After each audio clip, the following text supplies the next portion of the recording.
Alright guys, hello and welcome to PeakMedevac here. I am Raz, one of the owners over here of this virtual organization here on Microsoft Flight Simulator and X-Plane. Today we're just going to be doing a basic tutorial on how to operate the crew hub. Alright, so first thing you're going to do once you get accepted into the organization, you're going to get a welcome email. You're pretty much already going to be registered. All you're going to do is log in and fill out your credentials. And from here, we got the main dashboard. We got your latest PIREP, latest flight details, any of your news announcements. If you want to go ahead and jump seat to any airport, you're going to go ahead and click here, scroll through these options, go ahead and click check price. At the top is going to be your approximate ticket price to get jump seated to that airport. And if you do want to go ahead and take part in that jump seat, you're going to hit travel. Alright, and to the right is going to be aircraft transfers. If you want to go ahead and pay for an aircraft to be transported back to a specific location or back to the hub, you're going to do the same thing, check price. That's the approximate cost, $4,000. If you're cool with that, you're going to go ahead and hit transfer as well. We also have the leaderboards here for each month.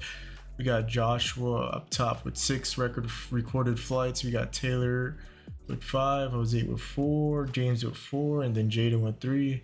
The other one's gonna be for July for hours recorded. We got Jose with 4 hours and 59, Taylor with 4 and 37, Joshua with 3 hours and 6 minutes. We got Jaden with 2 hours and 10 minutes.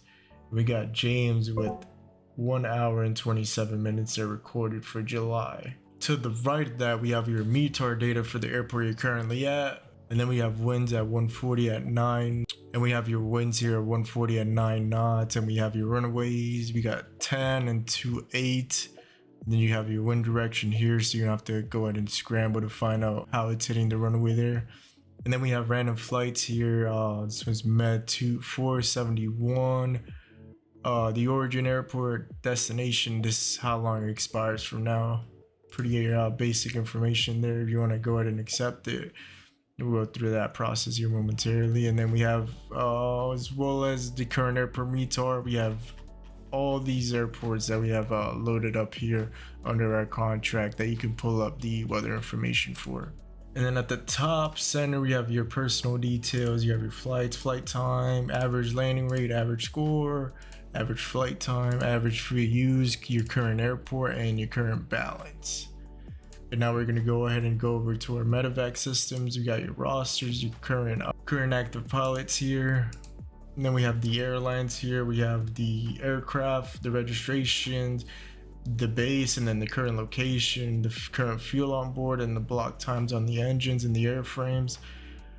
The last landings, and then the current state, and then the status of the aircraft. It's all going to be here. Give you current roster again, all the current active pilots, and then we have your flight reports, everything that has been pretty much filed under our systems here. And we're going to go to ranks.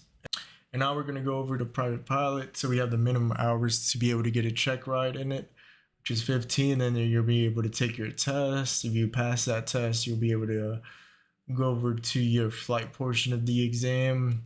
And then once all that is out the way and done for qualified, you will be able to get your private pilot rating there. And same thing with the aircrafts that you get. That's pretty much all the way down there.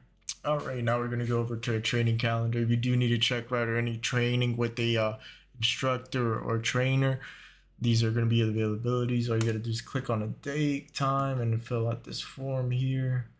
And we'll be able to get you squared away as soon as possible. Now we're in the award section here. We only have one award. We're going to be implementing more awards here as the contracts keep piling up, and we do have funds as a company on the back end. We'll be able to, give you some good stuff here for some accomplishments that you have.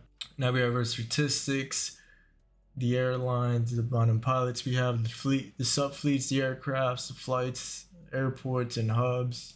This is the same thing. Leaderboards, pilots of the months, and then pilots of the year. We have up top, and then the PIREP statistics are going to be on the right side.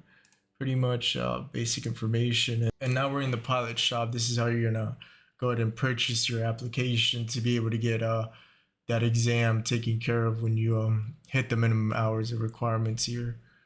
So when you go ahead and do have the minimum funds required to be able to buy, you're gonna go hit buy. You can check your funds here or in your pilot profile here under current balance. Do make sure you do meet those minimum required hours before you go ahead and send your application, because those cannot be waived. All right, and then we have flight operations. This is the most important part. This is what everybody gets confused. So we have your flights here. Pretty basic information. So say you want to go ahead and check what the flight is. You're going to click the flight number there. It's going to bring you to this page. The departure airport, arrival airport, and then the alternate airport is going to be here. We got the aircraft, the airframes that are able to fly that route. And then this is most important. Make sure this does not say cargo or supplies if we do not need them, or if you weren't assigned it by a chief pilot or any admins from the organization requiring us to do a cargo or supply flight. This is very important. Do keep track of this right here. So we have your flight map, we have your weather conditions, your METAR data, your TAF data for those hours ahead, and then your sunrise, sunset times. Same thing for your arrival airport, and as well as a summary for your alternate airport there as well. All right, so say we want to go ahead and take that flight here. You're gonna hit bid. You're gonna select the aircraft that you're rated for. You're gonna hit that green bid there. It's gonna bring you to this page. Once again, do make sure when you go ahead and accept that bid, it does say ambulatory or ambulance or anything in the lines of that. Do not click a flight that says supply or cargo if it is not needed. Same thing here. You have your note, and this one's gonna give you your NOTAMs for you to take the flight. And if that's all good and you want to go ahead and take it, you're gonna hit generate sim brief OPF. This is all pre-filled information, fuel, alternate airport. This is gonna be your flight level. Say you want to do flight level 53500. This route will be populated automatically there. Or if you want to find a specific route, you're gonna go ahead and click that button, fill this out, and it's gonna give you a route there as well. Did the date and time, Zulu, and then the patients that are gonna be loaded. So it's gonna be one patient here getting flown from Miami International to that other airport there. Again, no TAM. This keep as is, unless you know what you're doing. Normally keep that as it is, causes no problem here.